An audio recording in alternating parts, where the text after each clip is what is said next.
And welcome back to another episode of TWiP Weddings. My name is Bruce Clark, and once again, I'm joined by my usual co-hosts, Mr. Robert Evans and Mr. Brian Caparici. Good day, gentlemen. Hello, Good, hello.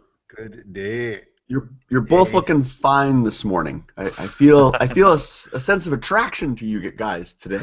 You look great.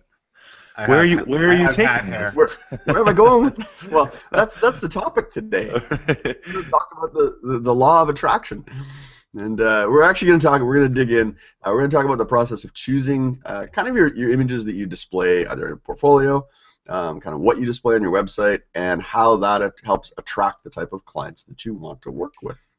That's where I'm going with it. So don't All right. read anything else into it. So. I like it. But before we get into that, we want to remind you how you can participate in the show. We've got several ways to interact with us. First, you can visit the website at thisweekinphoto.com/weddings. There you will find the show notes for each episode, and we'll put links to everything we talk about or mention in there. You can also leave your comments and feedback for us there. If you have a question or if you have a suggestion of a topic you'd like us to cover on a future episode, just click on the Contact Us link at the top of the page and select TWiP Weddings from the drop-down list to send us a message. Make sure you choose TWiP Weddings or your question might go to some other show, and they may or may not answer it, but you might not hear it. So make sure you pick TWiP Weddings. If you prefer using Twitter, just add the hashtag TWiPWed. We'll keep an eye out for your posts there. And if you want to follow along, we're on Instagram at TWiPWed, and we also have a Facebook group. So just check out Facebook and search for TWiP Weddings. So without further ado, let's jump into it. So I said at the top, we're going to talk a little bit today about the law of attraction. And basically the law of attraction explains that sort of like attracts like.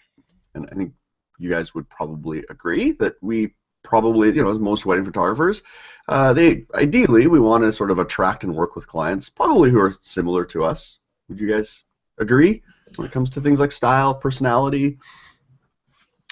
I actually kind of don't necessarily fully agree on that point, Okay. which will make for an interesting discussion today. Point, counterpoint. I like this. This is good.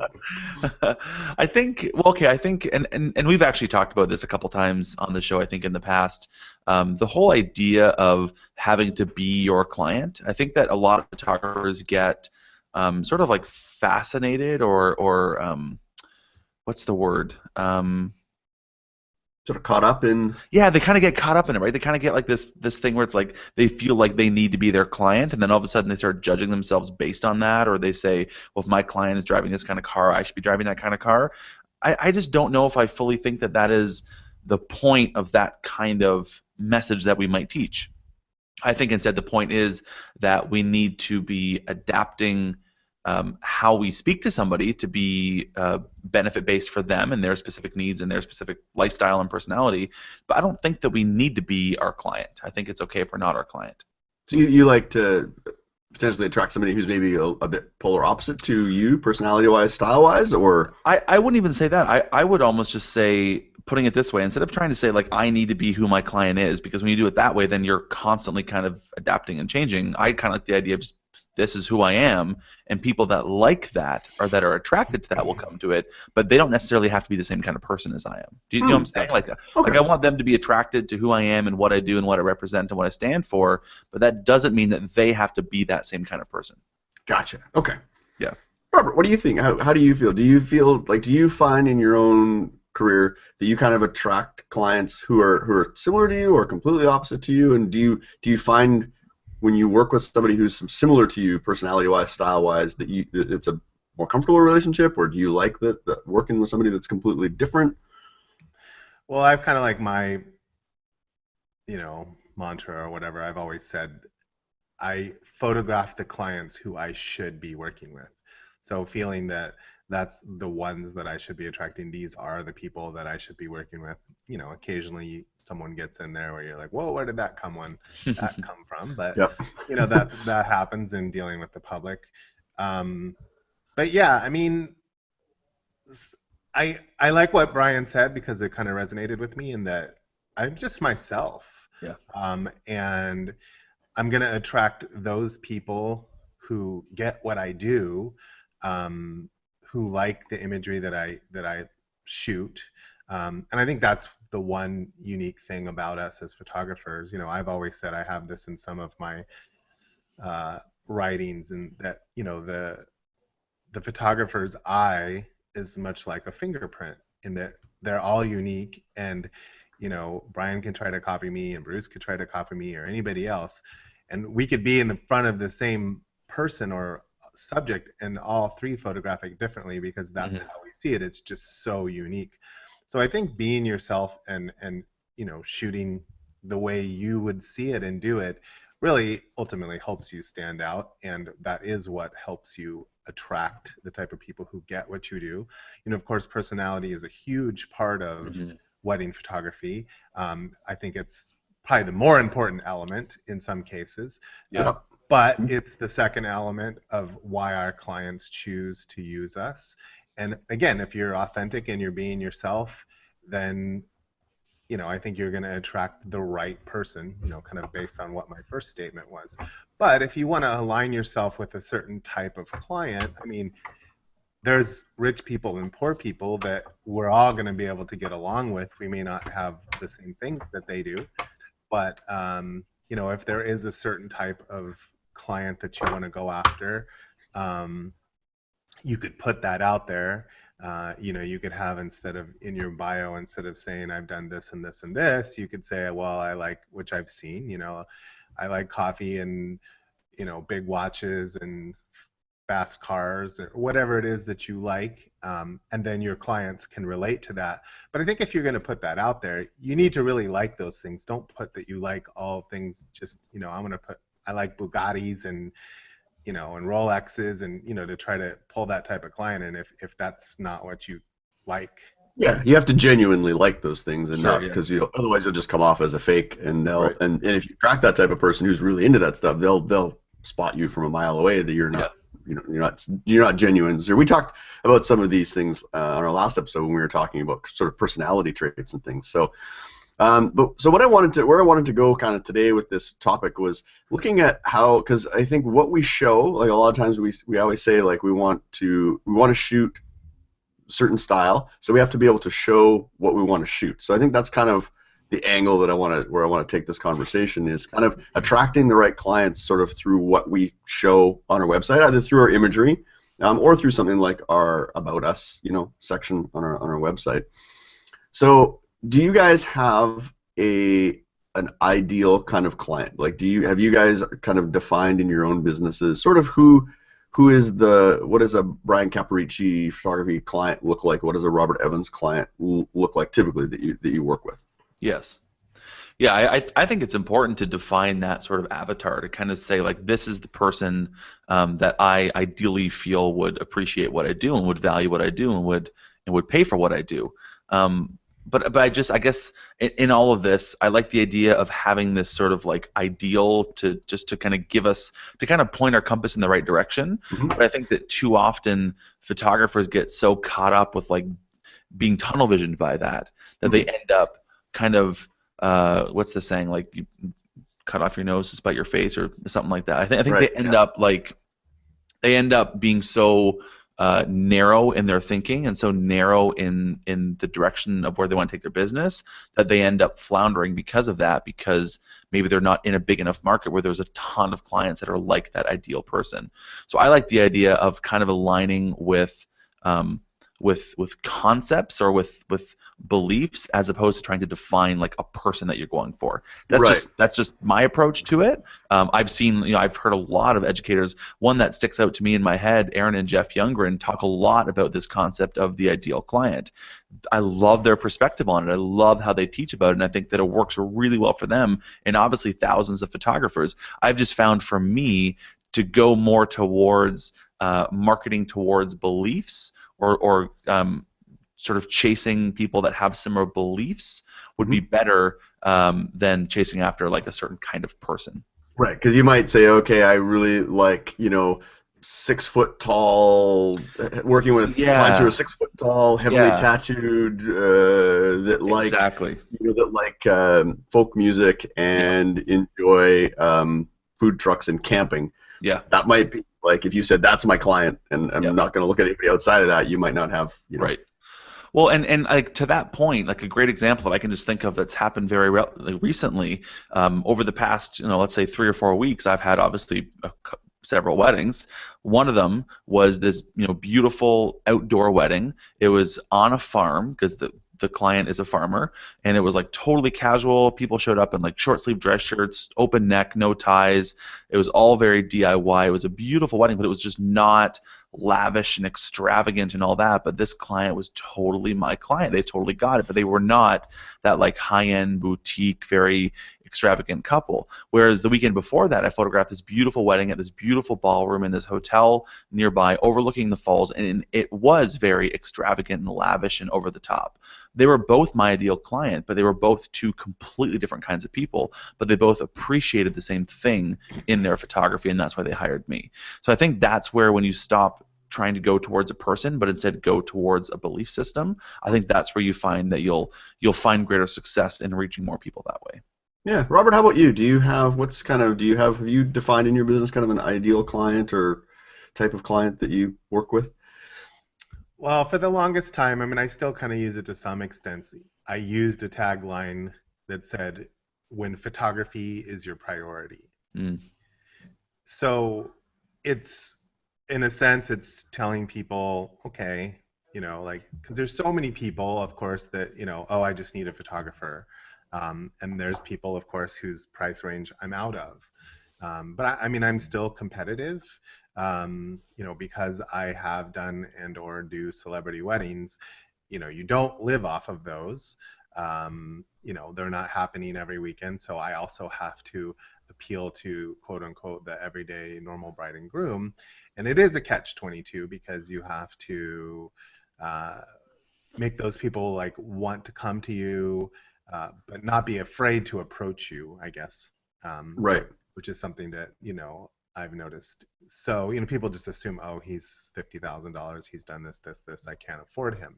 Right. Whereas in a local market, like if I shoot weddings locally, I'm fairly competitive. If I travel, I'm a little bit more expensive, and that is just because I'm tired of traveling.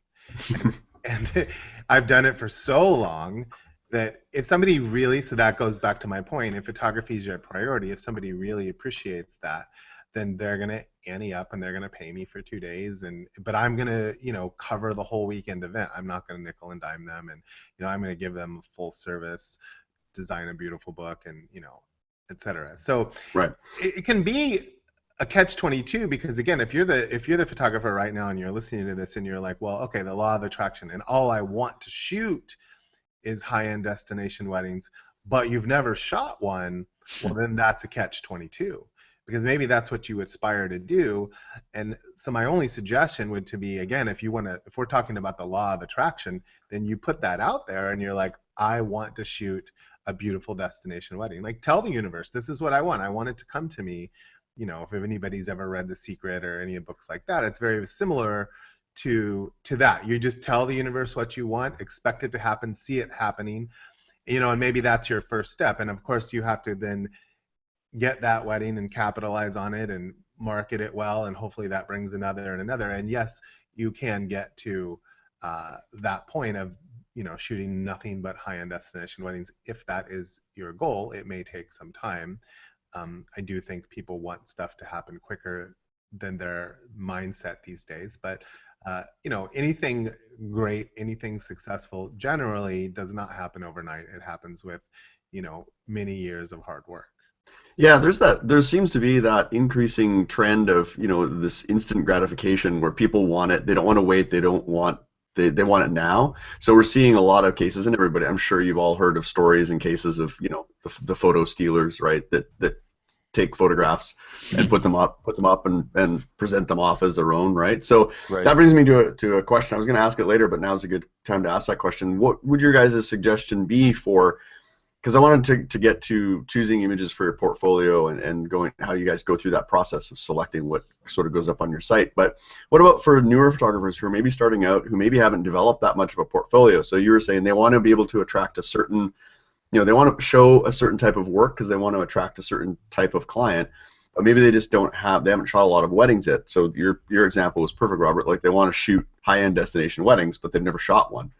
So what could they show on their website without going and being stupid and stealing or plagiarizing from other photographers, so by stealing their work and trying to pass it off, as their own? What would you guys' suggestions be? I think the easiest thing obviously would be to do some sort of styled shoot along those lines. My only thought on that is if you're going to show that stuff on your site, at least be honest about what it is. And say, hey, this is a styled shoot that I did, even if you want to fib a little bit, and that I did for another vendor, like don't even name the vendor. But if you want to shoot high-end destination weddings, and you get a model and some dresses and you go to Hawaii or wherever you think that is and do some shoot to show what ability that you have. Now, granted, you have all the time in the world to accomplish that, but it is showing what your eye does, and the wedding day, as we know, is a completely different scenario, and we have much less time and different variables throughout the day. They're going to either help us or hurt us, or keep us from doing what we're doing. But I think that's a good first step. I mean, but just be, if you're going to blog about it, say what you did. I went to Hawaii and I did this shoot, and blah, blah, blah, blah, blah. But that's, everybody does style shoots. I don't think there's anything wrong with them as long as you're not trying to pass it off as this is what I did. This is a wedding that I did. I mean, don't blatantly lie about it. You don't even have to say it's a styled shoot if you don't want to, I guess. But don't blatantly be like, yeah, I did this wedding at the Four Seasons in Punta Mita, and, but you did it. Because that you'll get called on eventually. Yeah, and like you say, it's not, or maybe a real world, like they have the luxury of time and shooting at the perfect light and all those kinds of things when you're doing those types of shoots, but that's not necessarily always the case. So, Brian, what do you think, on that topic for, people that are maybe just getting out there, just starting their businesses, but they want to be able to attract a certain type of client through the work that they're showing online? My answer is actually simple, I think. Slow down. I think that so often, God, like I don't want to go too far in this direction, but so often, like we are living in this immediate space where it's like, oh, I want to be a photographer. Let's get clients. It's like, what? Hang on a damn second. You're not a photographer yet. Like, you don't even know what your style is. You don't even know what you want to shoot. Who are you as a person? What kind of photographer do you want to be? What style of photography do you want to do? Why are you trying to book clients before you even know these things? Mm-hmm. Yeah. So I think my advice would be, don't try to market yourself as a photographer and sell yourself as a photographer and attract clients unless you know who the hell you are. And it's and I guess I get frustrated by things like this because I think that so often we want to skip all that work. We want to get that fast track to get to that point where all of a sudden, like, look at us, it's so glamorous doing weddings every single weekend. But it's like, the three of us, we've spent a lot of time honing who we are and honing our skill and really refining what we put out there to the world for our clients. And to think that we can do that without having that any level of experience, I think I'd be leading photographers down a path that is destined for doom if I were to tell them that would be okay. So my advice would be slow down and take the time to figure these things out before you start trying to get clients in your door. Mm-hmm. Yeah, and I think only once you get that experience, and I don't mean it needs to be 10 years of experience, like, get a few weddings under your belt. You shouldn't be marketing yourself as a wedding photographer if you've never shot a damn wedding. Yeah. Like, that just doesn't make any sense, right? Yeah. Like, I agree, and I kind of disagree a little bit, like with Robert's thought on the style thing. I know styled shoots are big and all that. I think that they actually were a lot bigger than they are today because I think the space has become so overwhelming. But if you want to be a destination wedding photographer, then go and shoot some destination weddings and actually know what it's like to be in the grind of shooting a destination wedding and having to deal with all the confines that you have and the security things and dealing with the staff photographers on the resort and all these things, all the challenges and the timelines and the stresses that come with it. I don't know if I would suggest marketing yourself as that if you've never done it before. Right. Yeah. So that would be my thought, is like, figure out who you are first. Get some experience just to understand that, because who you are in the controlled environment of a styled shoot and the kind of photography you can do and the lighting you can do and all these things that you have, like, anyone that's done a wedding and that's on a styled shoot, you know that the environment and everything that goes around it is completely different. Right. So to think that you can be that same photographer and create those same images obviously is a fallacy. It's never going to happen. So unless you've done that real world practicing, I don't think that you can actually put yourself out there as such. That's my thought on it. Again, I feel pretty strongly about that. No, But I mean, I definitely agree with that. yeah, I mean, but the question was, how do we get images to post to our clients of who we want to attract? right. That would just be one. But I absolutely agree with it. I Yeah, mean, I agree with paying your dues and walking the walk and talking the talk. And yeah, I mean, I have an interesting theory. I mean, I'm sure it's more than a theory, but we've talked about the instant gratification and this, people wanting it right now, and I think that is because of the internet. yeah, totally. Kids growing up are so used to having it quickly, Hmm. that I think that rolls over into the rest of their life. And there's a huge, you don't see it just in photography. I hear other people talk about it, like quote unquote the youth of today, and I'm not trying to offend people, but the sense of entitlement Yeah, that everyone has, like, I want it right now. And I think somewhat that's because that's what they're used to and how they're getting things. But mm, going back to what I said before, especially building a career as a photographer, is sort of, it's taking baby steps and taking it slowly, like you yeah, mentioned, and learning the way and representing yourself in a proper way. And it's one step at a time. And the catch 22 there is like, you have to survive and pay the bills right. to get to that point, and it's a little bit difficult. I've people come to me and ask me that today, and they really want to do photography, and I'm like, do you have some other career that you can do while you build your business? Right. At some Yeah. point, you're going to get income from it. And some Right. point, you can cut this ties and then go all photography if that's what you really want to do. But it's a challenging time. There's, of course, there's a lot more photographers in today's world than there were in Hmm. 1989 when I started. So I guess to directly answer the question then, just to step off the soapbox for a second for me, No, right? that I was think good. I like that. I think that only once you have had the time and given yourself the space to make those discoveries about who you are as a photographer and the kind of photography you want to be doing, only then should you be building a portfolio. So I guess that's where I'm saying is don't put the cart before the horse. Let's get out there and understand what we want to be doing as a photographer and then build a portfolio that represents that. I think that it would be misleading if you tried to put who you were out there before you knew who you were. You know what I'm saying? Because then you're going to be sending a mixed message. So I think that, do some shoots, do some practicing, get some experience, all before you even have a website. Because then when you build the website, you can say, this is who I am, and this is how I can best represent myself through my portfolio, through my website.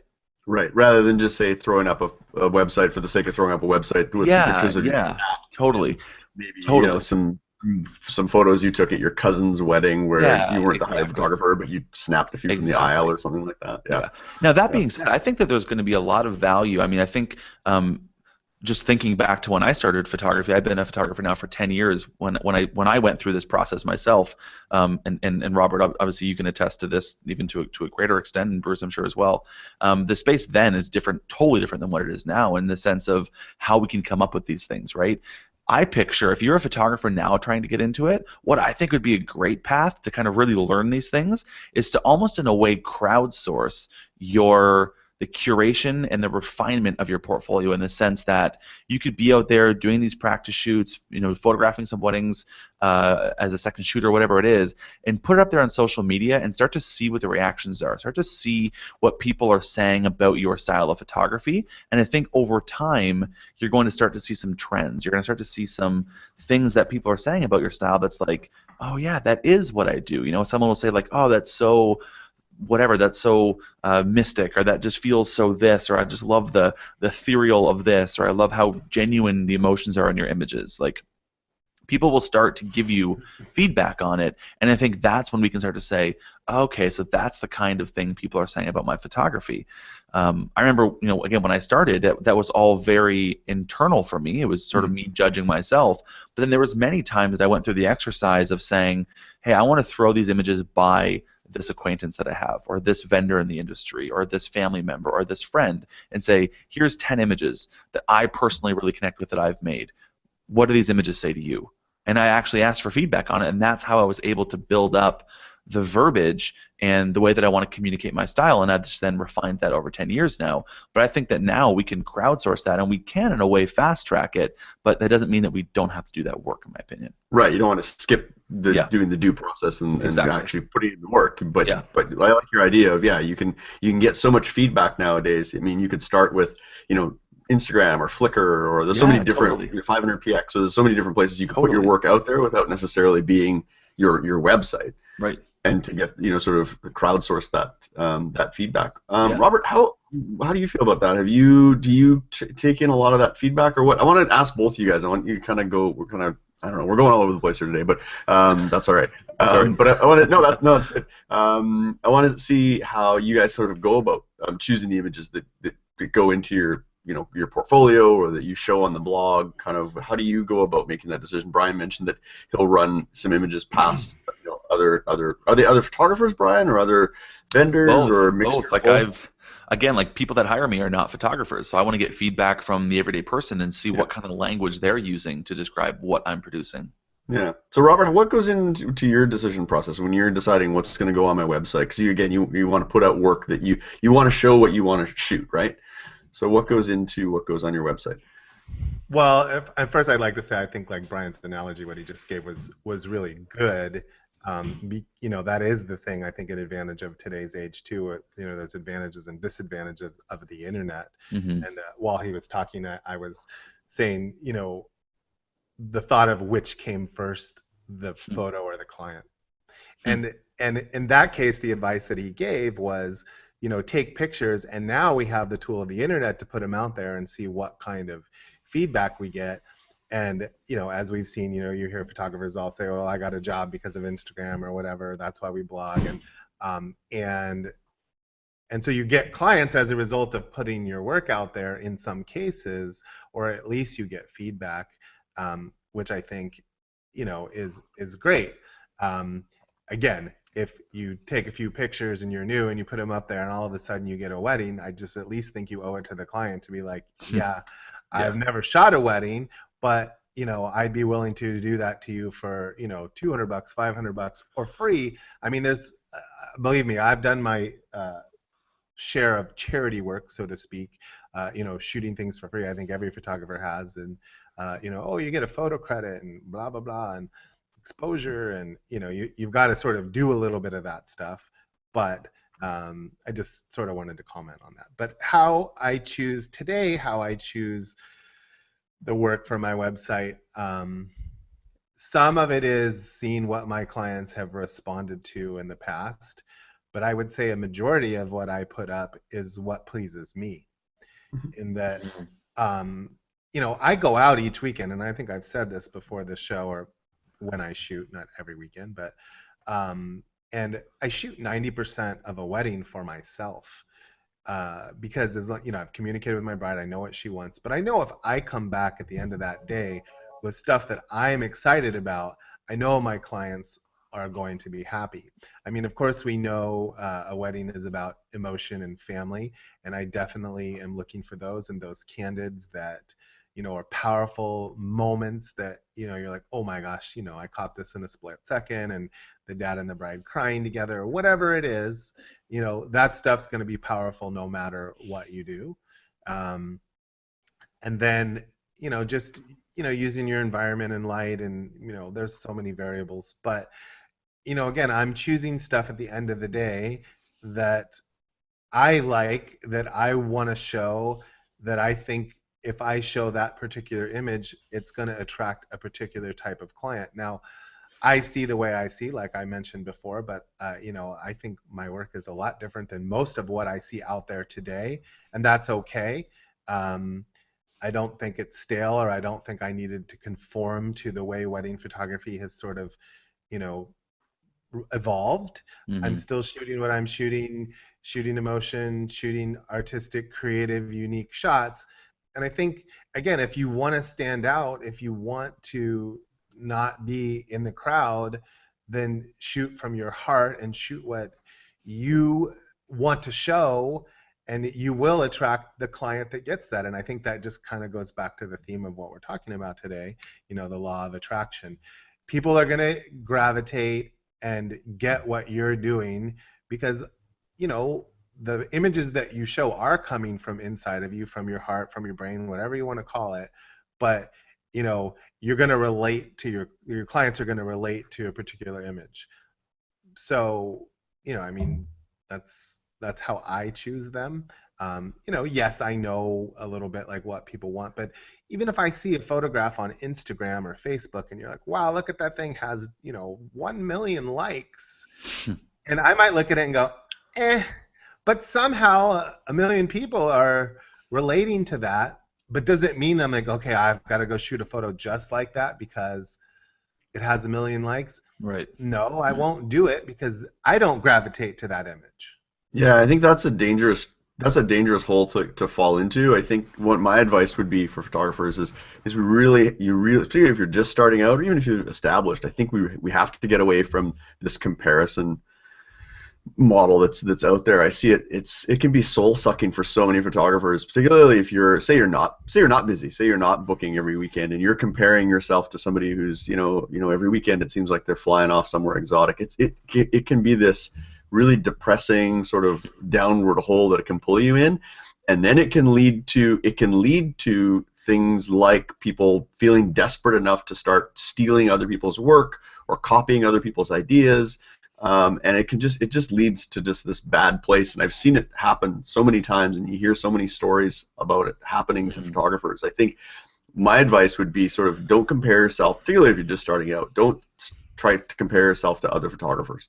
You have to get out there. You have to carve out your own niche. You have to develop your own style. I mean, it's fine to look at other photographers' work, possibly for inspiration and for ideas, but I think comparing yourself to them is a really dangerous trap, and particularly these days now with social media, right? We've all heard the stories. Everybody's always just putting out their best, they're always just putting their best foot forward on social media. And if you're always trying to compare yourself, I forget the quote goes something like you're comparing your day-to-day to everybody else's highlight reel. Yeah. You're just going to get depressed. I think that's I think social media has kind of been a blessing and a curse in some ways. Agreed. For photographers, right? As we get pulled into this comparative situation where we're comparing ourselves to somebody else and we don't know their situation, or I find it a real dangerous trap to get pulled into. Yeah, you can't do that. I mean, I use social media in my business. I could be better at it. I put out images that I like, that I want to show. But I'm not one of those people that, when I do travel and go to places, like I'm blogging, so to speak, along the way, like, look at me, I'm getting on an airplane and I'm here and I'm there, and I just go do my thing, and I'll come back and maybe I'll post an image from where I am or whatever, but I don't, it's like because I don't want people to, same thing, like, oh, well, Robert's here, Robert's there. That's just me. I mean, I'm a little bit more private anyway, but I want to show my work and I want to show it's beautiful, so I'm not going to not put a beautiful, wedding up from Bermuda or a picture that I really like. I'm like, oh, this is really cool. I like this, But it might not be until after I get back. So again, just without harping on that, Bruce made a very good point about just don't compare yourself. You almost need to be like a horse with blinders on and go forward. But looking at other people's work for inspiration and ideas is okay. I mean, everybody some point, like writers, whatever, everybody copies a little bit. They get a little inspiration, but then they take it and they kind of do their own thing. Just don't duplicate it verbatim because you think that's what's going to make you, don't pull like a Millennia Trump and right.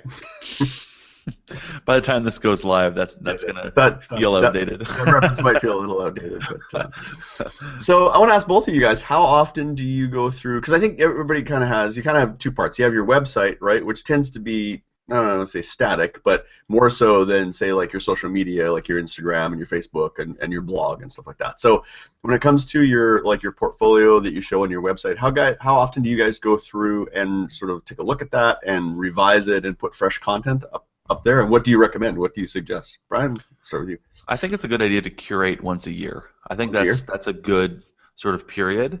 I think because it involves you getting into a different space to rethink about your business from a different perspective. And I think that's the thing, right? I think I think your website is more than just your portfolio. Just as like a note, I forget if we've talked about that into much depth here on the podcast. If not, maybe we should in a future episode. But I think re-looking at that, your website once a year annually, I think that it should be more than just looking at your portfolio on your website. I think that it should be looking over it and saying, am I still the same photographer, the same person that I was a year ago when I did this? How have I grown this past year? What have I learned? What are some of the successes I've had with my clients? How do I want to talk about that? What are some new testimonials I can share? How can I write about myself in a more succinct way versus where I was a year ago today? So I think that doing it that way, where you kind of get yourself into this space, almost like when I do it, I almost like make myself like go on a retreat. I don't go on an actual retreat, but it's like I just kind of engulf myself in that space for a couple of weeks to really rethink, reevaluate, fine-tune, perfect. Who am I? How am I being represented? And which images are best going to represent what I'm trying to communicate to my potential clients when they visit my website? So that's how I would suggest doing it, and that's how I've found it to be most effective.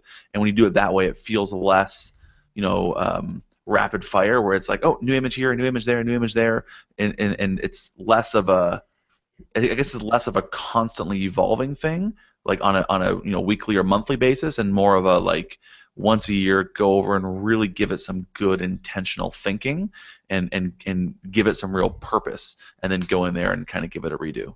And do you have a set time? Like, is there like a certain period in the year when you find that works best for you to do? I always find like starting to get into that space end of December is a good time, because that's when things start to wane off a little bit, obviously other than Christmas orders and things like that. But then come the new year, I just love January as like that sort of refresh space, because as a wedding photographer, I'm obviously less booked up that time of the year. That's usually when I've like fulfilled all the orders, I've gotten out of the rush of everything. There's not a lot of purchases happening come January. So it's a good time just to kind of start the year fresh and reevaluate where we're at. I think, we've talked about that in the past, of doing the same thing with your pricing and doing the same thing with your marketing, making a marketing calendar. I just love the month of January for saying, let's look at what's working, what's not working, what needs to change. Let's spend a month, let's spend a few weeks just to kind of get in, really kind of put on the overalls, get dirty with it, and do our thing type of thing. Yeah. Yeah. Robert, how about you? How is that a process that you sit down and go through on a regular basis in terms of your portfolio, or how do you go about it? I have a section on my site, or a slider on the home page, that if there's something that I'm really excited about, it's easy. It's WordPress. I can go up there, I can change it, I can throw an image up, and I like to do that from time to time. I don't have a set, so it's what I'm inspired by. Yep. So I'll throw something up there. But yeah, probably like Brian said, maybe once a year. I have a section on my website that's like real weddings, or if there is one particular, maybe I'll go pull one up, put the new one up. So I dabble at it, I would say, from time to time. But I personally too, it's like even with my website, I would say every 2 to 3 years I actually get bored with the whole entire website and I want to change it. Yeah. New look. I don't think you're alone in that. New look, new technology, all that stuff that changes, and it's a giant pain in the arse. But so there's always that. But yeah, I think regular upkeep is fun because it excites you. You throw up a new image on your site, people are seeing it. Mm-hmm. You're like, oh, I just shot this great, or you put up a whole new real wedding. I don't blog as much, of course, as I should. We've talked about that before. But that's another way to put up your current work, and I know a lot of photographers do that. They'll just put up a new blog post. Here's some images that I'm excited about. The only comment that I have is I see a lot of people put up hundreds of images in their blog post. Pick 10. Less is more. Leave them wanting more. But put up stuff that excites you, that you think are going to excite your client, that you want to talk about, that you want to get SEO off because you did do that first big destination wedding. You want to talk that you were at the, Four Seasons on the Big Island in Hawaii, and hopefully somebody else will see that and you'll get to go back, or, whatever. But that's how I approach it. Just a lot of it's like what inspires me, and I put it out there. But that's why we do have social media in the interim. Another really good thing, a little bit like what Brian was talking about, was go back sometimes and look at your old work. I do that a lot, and I've gone back and I've just gone back through some like old weddings, and all of a sudden an image will jump out at me that I'm like, wow, that's really actually kind of cool. How did I miss that before, or it didn't resonate with me before? Or I recently put up an image on Instagram that I really liked from a wedding. There was other great candidates from this wedding that I did probably 3-4 years ago, and it's probably like one of my most liked images on Instagram. You know, it was a black and white of a bride sitting in the limo, and her bridesmaids walk up. She's sitting in front of the church, and she rolls the window down, and I see the bride. It's like just the bride's eyes, and you can tell she's smiling by how her eyes are glowing. But you also see the reflection of her two bridesmaids in the window, and they're smiling at her. So it's just this moment. And I was like, how did I miss that before? I really love this picture. And so for kicks, I threw it up there, and I was like, wow, look at, a lot of people like it. So you've got to do that stuff. Go through some of your old work, find something that inspires you, especially if you're looking for stuff for social media. Go back on there and pull stuff out and, put it out there and see what kind of response you get.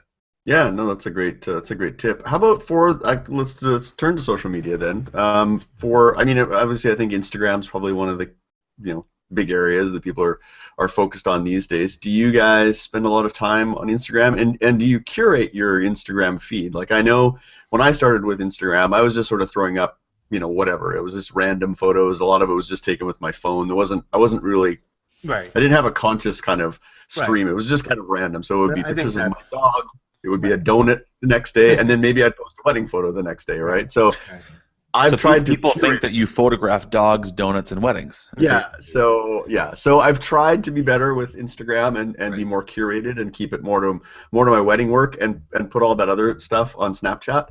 But what have you guys doing with your Instagram these days? Are you more curated with it, or? I'm not. Like and admittedly, Instagram for me, from a business perspective and from a personal perspective, it's just not been an area I've focused on. Yep. And so, every now and then I'll throw an image or something like that, but I really haven't given it attention to think of a strategy there. And I think it's okay in a lot of ways, because I think it's so easy for us to get attracted by new things like that, right? And I think that is ultimately the photographer's dilemma, right? They're always chasing the next thing, the newest this, the trend, the whatever, but sometimes without thinking about it, without actually giving it thought and saying, what am I trying to do? Do I even need to be in this space? I've seen some photographers that are like trying to flock to Snapchat, but they don't know what the heck they're doing on Snapchat. It's like, I actually fundamentally believe that you don't need to be everywhere. I think that you need to be in certain places, but I think that it's totally up to you with what makes sense for you, for your brand, for your clients, and for your time, right? Because, you can spend so much time doing all these things that you never end up actually doing the things that move the needle in your business, that you never actually shoot, or you end up feeling so busy because you've been busy making images for Instagram that all of a sudden you're like, oh yeah, I didn't edit my wedding, and now I'm like 4 weeks behind on my weddings, or I didn't service my clients properly. So I think that's a side topic, social media in general. I think that it's so attractive to get into every new thing, and I love the idea of Instagram. I'd love to get on there more, but I just haven't taken the time to think about a strategy. So for me, Facebook is a space where I am, still pretty visible. I like Facebook for the reason that it has baked-in virality, and we've talked about that before, because I can upload an image of a wedding party, tag the bride, and then all of her friends see it. They tag themselves in the picture, and all of their friends see it. And I've gotten more business over the last 10 years from doing that tactic alone than probably almost anything else I've done in my business. So that works for me. I've got a strategy that makes sense. I've thought about it, and so I keep following through with that kind of thing. So that's where I sort of live most. However, I've seen a lot of photographers that do really well on Instagram. So it's not to say it doesn't work. It's just I've chosen to not make that a priority for me. Yeah. Do you guys still think today that the website is still the number one lead generator? Because I noticed, I was just reading the other day, there's some more, Google's coming up with some more changes. And one of the things they're changing is, how you get there's the ad spots at the top, and then they'll have the local listings, which are the map listings. But did you guys know that they're changing those again? No, so I didn't. Now the first one is going to be a paid ad in there, and then there'll be 2 organic ones. Huh. Then your organic listings are going to appear down there. So now, even if you used to be on page 1, now even if you're on page 1, you're kind of at the bottom of page 1. Right. If that makes any sense. Do you guys still think the website is still Yeah, I do. Because I think that, the social media thing is like the glimpse into um, a very small slice of what you're doing. Mhm. And for wedding photographers especially, I don't think that, and again, there's always the exception to the rule, right? I think that there's certainly, I've heard many stories of people saying they've booked a bride and groom just through Instagram or just Mhm. through Twitter or whatever, that kind of thing. But I think that for the majority of photographers, especially those that are just getting started, that don't have the brand recognition or the celebrity status or anything like that, where it's like you see this person on Instagram, it's like they've got how many followers, they've got all these things, there's, oh my god, and people go to them for that reason. I think for the majority of photographers attracting brides and grooms, I think that there's going to be a pull through to the website. Mhm. Even if they discover you through social media, I think they're still going to want to pull through to dig deeper, to read more, to find out more, and to ultimately get in touch with you. I think that's where most photographers will live. Yeah. Yeah. Robert, agree? Yeah, I mean, especially for what we do, like Brian said, like it's the lost leader to your website, that, oh, or the impulse buy, if you will, like, oh, I'm gonna grab this, this is cool little image, let me click, go to the website. I think it's very valuable. I mean, one thing you have to be, your websites need to be mobile so that people Mhm. can go from point A to point B, fluidly. But yes, I mean, and as far as Instagram goes, it's probably my favorite social media. But I don't Instagram every day. I do it again when I'm inspired or when I think about it. I make an effort to do it more because, you hear at least you should do it daily. But um, it's one of those things. And I did start off kind of putting up whatever, but I primarily focus on, my wedding work or whatever images that I'm excited about.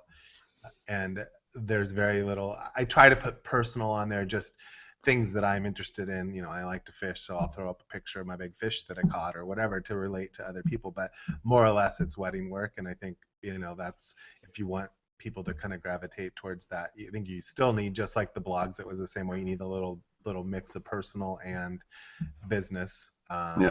But that's what I choose to do.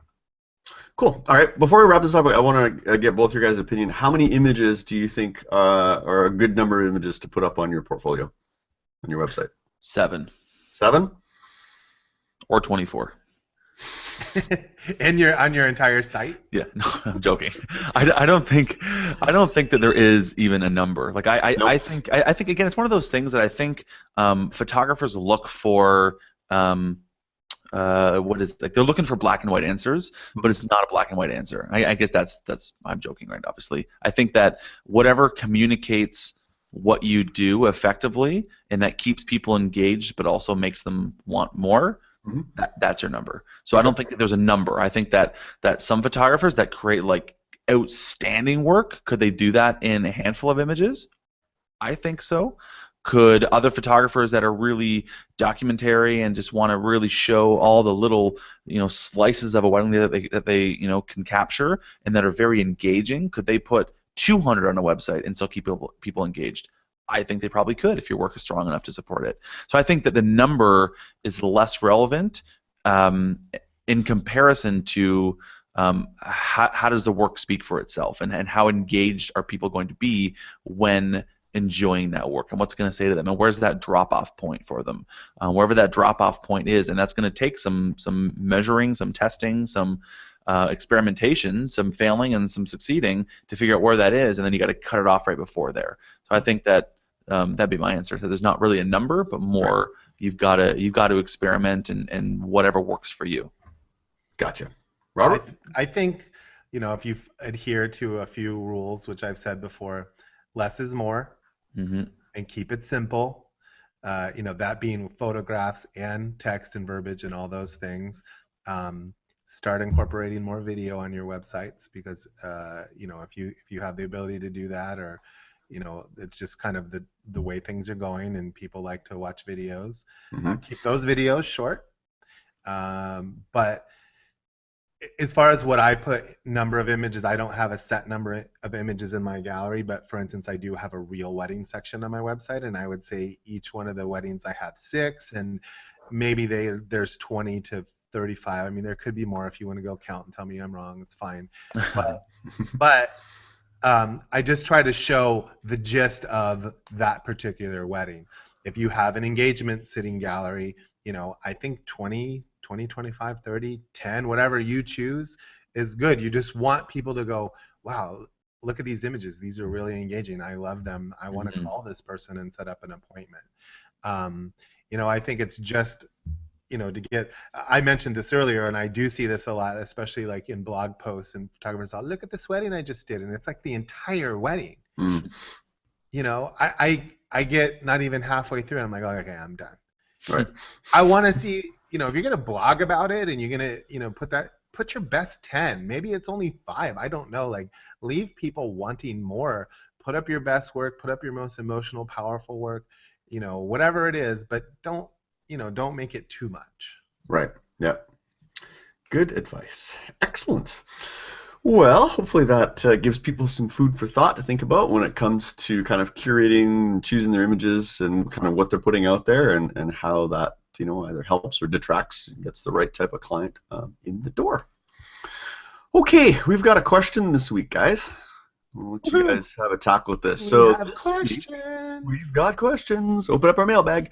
So Sam actually had posted in our Facebook group, and he's looking for, I'm assuming Sam is a guy, I think. Sam has $1,000 Canadian, so that's about $35 US. Yeah, $35 US. Yeah. So he's wanting to spend it on a 70-200 lens he's got a Canon 6D. His main lens right now is the Tamron 24-70 2.8. So he's not adverse to third-party lenses.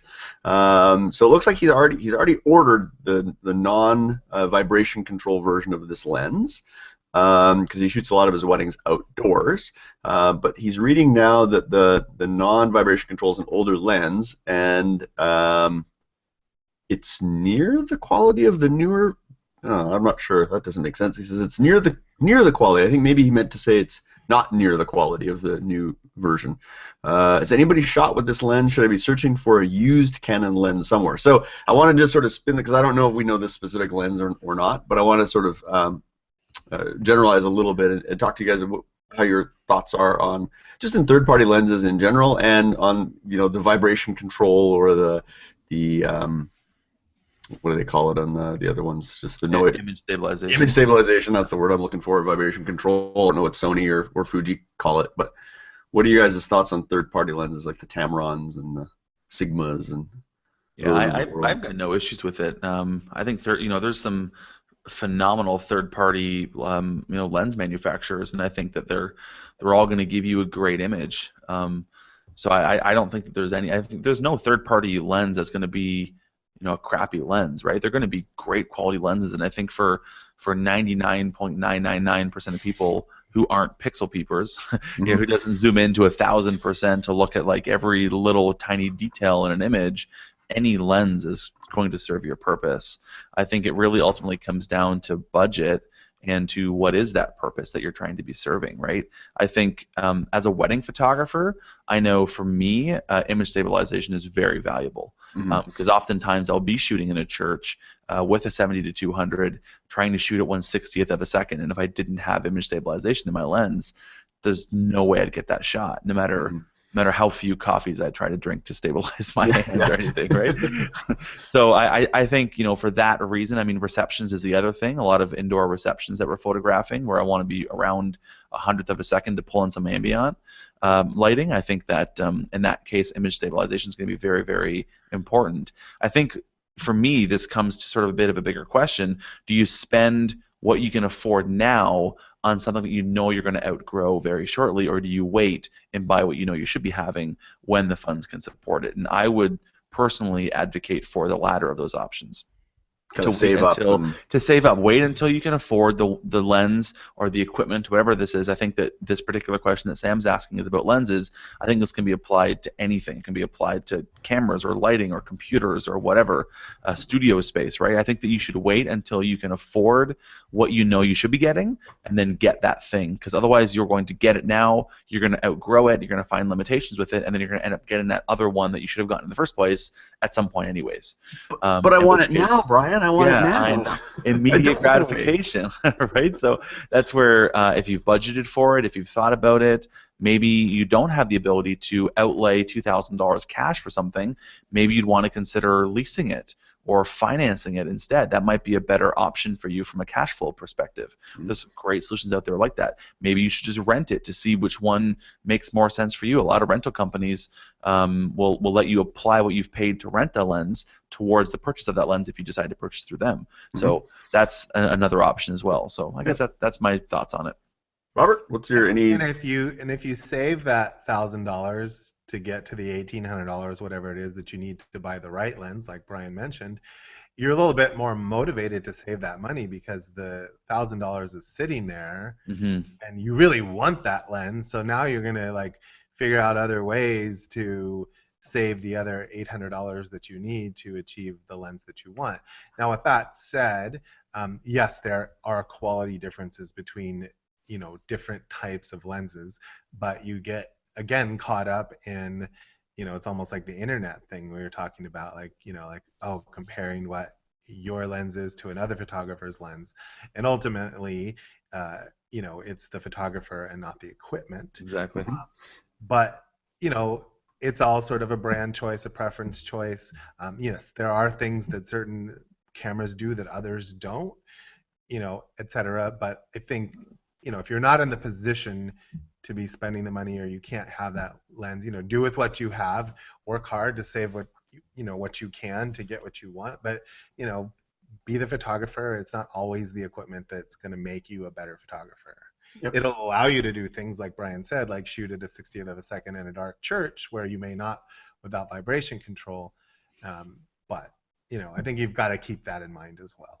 Yeah, for sure. And it's good. I think Sam was good that he identified like the majority of weddings he shoots are outdoors. So he did, he doesn't shoot indoors a lot. So for him, he doesn't encounter it too much. But like Brian was saying, he shoots a lot indoors. I'm the same way, right? We shoot a lot indoors. So that would be a very important determining factor for sure. So. I guess just as a thought on that, like I think a lot of the times we judge, like there's this thing called cognitive bias, right? That's like you see what you want to see type of thing. And so I see a lot of photographers that'll say things like, "Oh, you know what? I don't need to learn flash because I'm just a natural light photographer. So I don't need to understand lighting and how it works because I'm always working with daylight."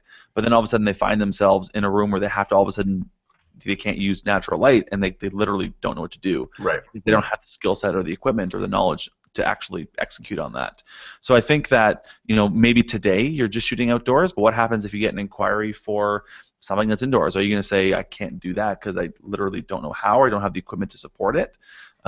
Maybe you will. I don't know. But I guess I just wouldn't want to paint myself in a corner where I'm not able to do something because the majority of what I've done in the past does not include that. Yeah. No, that's good advice. The only thing I would add to it on the third-party lens side of things is I think, again, quality, I think, of the lenses, the optics is going to be fantastic. I think feedback I've heard from people who've maybe purchased some of the third-party lenses is perhaps the weatherproofing, the weather sealing maybe sometimes isn't quite the same standards, as your Canons or your Nikons or your Sony lenses or your Fuji lenses, but they're going to be, good. And then the other thing you have to look at is just your warranty and your repair. Can you get that stuff? If something happens to it, can you get it fixed locally, or do you have to send it away? And what does that mean? How long is it going to be, away for? Whereas if you go with some of the, like Nikon and Canon, they have their professional services programs. That if you're part of those, you can get the lens sent out, get a loaner, or get it back within a couple of days. So those are sometimes some other aspects that people, or look at the warranty. What's the warranty like on the lens? Those are some of those other little things to consider when you're looking at gear. I think Right. And the rental topic that Brian brought up is an excellent idea. Whether you're thinking of buying any new equipment, if you really want to try it out, rent it. Yeah. Maybe you're like, oh, I had to have this, and you go play with it, and you're like, oh, I don't like it for this reason, and you saved yourself some money by not purchasing it. Yeah, there's a lot of companies out there like Borrow Lenses and Lens Lenders in Canada, I think it is, and there's a few other companies, or your local local camera shops will rent gear out to you and ship it out to you, so you can try stuff and see what it's like before committing. So excellent. Well, hopefully that helps Sam with it. Sounds like Sam's already made a buying decision, but hopefully that will help others that are kind of in that gear acquisition place. So we want to hear from you guys. If you have any questions you'd like us to answer, just head on over to thisweekinphoto.com and click on the Contact Us button to send us a message. You can also send your questions by email. If you want to email us, you can email us at twipwed@thisweekinphoto.com, or just put a tweet out there using the hashtag twipwed. All right, before we wrap this up, we want to share our picks of the week. And each episode we'll share a photography-related item that we think would benefit wedding photographers. Our picks can be anything as long as they're somehow related to photography or the business of photography. So, Brian, what have you got for us this week? I went and actually got it because I have the book here. So for those that are watching, excellent, you get a special sneak peek, which isn't really a sneak peek; it's just a book. This is a book. So this is a book called "How the World Sees You" by an author by the name of Sally Hogshead, and it's basically a book that is dedicated, sort of like what I talked about earlier about discovery of who you are and how you can best serve the world and how your clients can find value in what you provide to them, because everyone has, like Robert said, everyone's got their fingerprint, right? Everyone is different, and you're going to find different ways to connect with different people. So this book kind of helps walk you through the process of that discovery of saying, like, who are you and how can you best put yourself out there to the world so the world can value you the most. It's a really great read, and I would highly recommend it. So How the World Sees You by Sally Hogshead. Excellent. Good pick. Mr. Evans, what have you got for us this week? What have you discovered? I was just jotting down world of photography pick so I could remember that. So mine's the third podcast in a row follow-up with the Pluto photo trigger that when I first told you it looked intriguing. Last time I told you I purchased it. Well, now I have it. Excellent. So just like Brian, I don't want to be outdone. Here's the box because the photo trigger is actually in my there it is. Bag, but I did purchase it. I have it, the folding box. But it's a really cool little thing. It comes out of China, but it came DHL really quickly. It does so many really cool things. You can do time lapse with it. It'll shoot a photo with a laser beam if somebody breaks the beam, or with a noise you can go now and it'll take the picture. I mean, there's so many really for like $150 or whatever it was. You just have to make sure you order the right cable to connect to whatever camera you use. But I think it's plutophototrigger.com. If you Google it, you'll find it. But I really, really like it. I mean, it's kind of fun. I've just played with it just a little bit, but by sound, by laser, it's got a thing if you want to photograph lightning. When the lightning goes off, it takes the picture. It's got an accessory so you can shoot water droplets if you want to shoot that when it. You get that little cool picture of the droplet landing in the water, and it's just a little gadget, but it's kind of fun. That's cool. So Robert's going to be using that his next wedding. He'll just be up in the balcony, and he'll just be sitting there, and he'll just go now, and he'll have when the bride crosses the laser beam. I was going to say, just have laser beams everywhere. Laser beams all over the place. And wow. And it's an app that comes with it, and you can also fire your camera with the app, and do the settings. There's all sorts of really you set up your time lapses of how fast you want. I mean, it does 24 different things. That's cool. So I remember you told the story once about just working with an assistant, getting this shot from way up above somewhere. Right. Through the tree. Yeah, so you could do that now just by setting a camera now I could do it myself. Right, and then I don't even need a photo assistant because I have the Pluto trigger now. You got the Pluto trigger now. You've been sorry, photo assistants, you've all been fired. You've been replaced by a trigger from China. Excellent. Good stuff. All right. Well, my pick this week is a company out of Germany. They're called White Wall.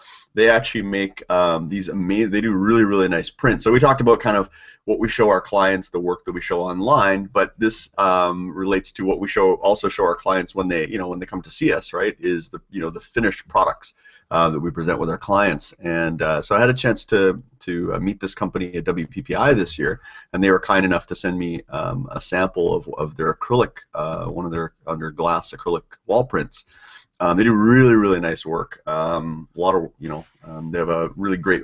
In this post, I'll try and embed this video of kind of the work that goes into their products. But they do, really beautiful acrylics. They do aluminum prints, so something really unique and something different. So if you're looking for some nice display products for, for your clients, showing them. Again, you'll sell what you show, so you need to be able to have samples and things like that in your studio. So if you want to sell a big wall print that they're going to hang in their house, you have to be able to show them, right? If they see it chances are, pretty good that they're going to buy it. So Whitewall is the company, so you get a chance to check them out. They have some pretty cool products. Have you guys seen their products before? I'm just on the site right now. It looks pretty amazing. Yeah, they had some really impressive display at WPPI, and just the stuff under acrylic looks amazing. So I got one of our wedding images done up by them, and we've got a studio now to show clients, and people really seem to like it. So something different. Nice. Yeah. Excellent. Well, as always, we'll put links to all those pics in the show notes for this episode, so just head on over to the website and check it out. Well, I guess that brings us to the end of another episode of TWiP Weddings. Of course, if you're listening on our website, please subscribe to the show using the box on the right, and be sure to sign up for our email list to be notified when new episodes go out and get exclusive subscriber bonuses. And if you have feedback, suggestions, or comments about the show, you can reach us directly by using our contact form. Just click the Contact Us menu at the top of the page. So before we bid adieu to each other, what's everybody up to, and where can our audience go to keep up with you guys? Brian? I am up to a lot of fun things. It's a wedding season at the time that we are recording this, and I think at the time it will be released, it's still wedding season. Yep. So that's kind of lots of fun. Obviously love photographing weddings. So if you want to check out any of my photography work, bcapphoto.com. There's 2 P's in there. So you can check that out and see what I'm all up to over there. And sproutingphotographer.com is where all of my education for photographers about the business of photography lives. Obviously, listeners know I have a software called Sprout Studio that the team here builds with me. So if you want to find out more about that, getsproutstudio.com. If you go getsproutstudio.com/TWiP, then you will get a discount on your Sprout Studio subscription. So if you're interested in joining the family, would love to have you guys over there. Excellent. Does that mean that Sprout Studio is an official sponsor? We'll have to talk to the powers that be. Let's talk to the powers that be. Mr. Evans, where can we find you besides out on a lake fishing? Yeah, I've had a few weeks off, so I've been doing a little bit of that. I was gonna say you look nice and tanned. So kind of nice, yeah. But I'll be busy soon enough, more than I want to be, but it's okay. It's always good. My website is robertevans.com, so you can go there and count the photos of my galleries. And my Instagram and my Twitter are the same, at Robert Evans.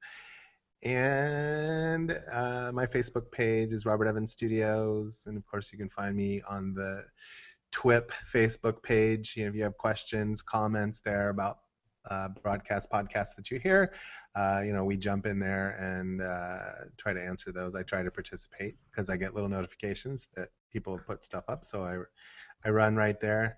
But that's where you can find me. Excellent. Good stuff. And if you are looking for me, you'll find us over at our website, which is momentsindigital.com. The blog's probably where you want to go if you want to see what we've been up to. We've been posting all our weddings and engagement sessions and a few other events we've been doing in between. And if you want to follow me on social media, I'm at Bruce Clark. Clark has an E at the end of it on Instagram, Facebook, those places. Snapchat and Bruce Clark. You said you Snapchat. I have been Snapchatting. Bruce Clark 2 is my Snapchat. It's mostly my dog and some behind the scenes of wedding stuff. So we'll do a few Snapchats while we're at a wedding, and it's kind of fun. So, and we're finding our clients are really engaging on Snapchat, and which is kind of fun too. So, so how do your clients even know you're there or get you there? Like that's the one thing that I'm like, I don't see how Snapchat translates into what we do. So, I think you have to kind of read the crowd a little bit, and with our a lot of our clients, if they're a bit of a younger demographic and if we see they're into Snapchat, then we'll kind of say, hey, let's can we Snapchat you guys during the wedding or something? And if they're kind of into it, then they're like, oh, our wedding photographer's kind of cool. He's into Snapchat, right? Because I'm a bit older, so they look at me and go, oh, he's actually into Snapchat. They're sometimes they're a little surprised, but then they have wears bow ties. Oh, and he wears bow ties. Yeah. So it's just kind of fun. I mean, again, it only lives for 24 hours, so I still don't know quite how it'll play into attracting, but the feedback so far, just in working with clients, is they enjoy it. They have fun with it. It's something goofy. It's something fun to do. I did a commercial shoot a couple weeks ago for a local news station, and we Snapchatted some behind the scenes of it, and the news anchors loved it. We put the dog filter on their faces, and they did the tongue, and they had a blast with it. And it helped lighten up the shoot and keep the mood kind of light and fun, and they just had some fun with it. So in terms of like attracting clients and getting clients, I don't know where that's going to go, but I find it helps. It can almost be like a little icebreaker or something to kind of get people talking. So that's how we've been using it. Cool. We'll see where it evolves to. So excellent. Well, again, if you want to follow along, just be sure to visit our website at thisweekinphoto.com. And thanks again for listening to TWiP Weddings, raising the bar one wedding at a time.